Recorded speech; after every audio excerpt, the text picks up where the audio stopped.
I believe that Genesis 3 establishes a template for justification through faith, which is that we must have faith in Christ in order to receive atonement.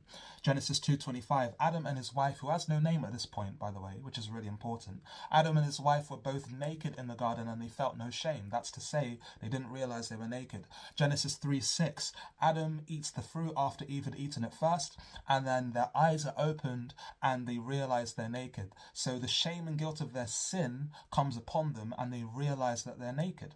Eve sort of fell into sin, 1 Timothy 2:14, having been deceived by the serpent. Adam more deliberately walked in disobedience to God's command to him in Genesis 2:17. So different circumstances for their sins, but both were sins nonetheless.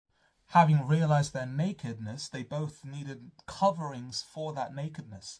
And it's interesting because the word atone in Hebrew is kafar, which means to cover.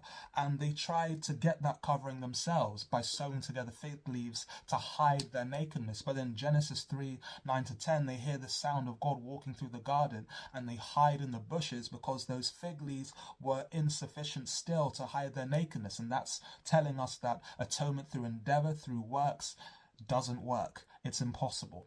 Then the gospel begins in Genesis 3:15 when God states that the woman will have an offspring who crushes the head of the serpent, a final decisive victory over the enemy, Satan. And that offspring is the conqueror, Jesus Christ. Adam hears in the promise of the coming conqueror, and he believes it because he names his wife Eve because she'll become the mother of all the living through that offspring. The point Adam was making was that through Eve would come the offspring through whom people were restored and redeemed from their death to sin. And that group of people restored and redeemed, he calls the living. So Adam professes his faith in essentially the gospel, the promise of the coming Redeemer, and then they receive covering, garments of skin from God, not from themselves, but from God to cover their nakedness. And that foreshadows the fact that under grace, when we profess our faith in the conqueror who has already come, we receive covering or atonement, remember kafar, for our shame and our guilt, which is the nakedness at our sin. So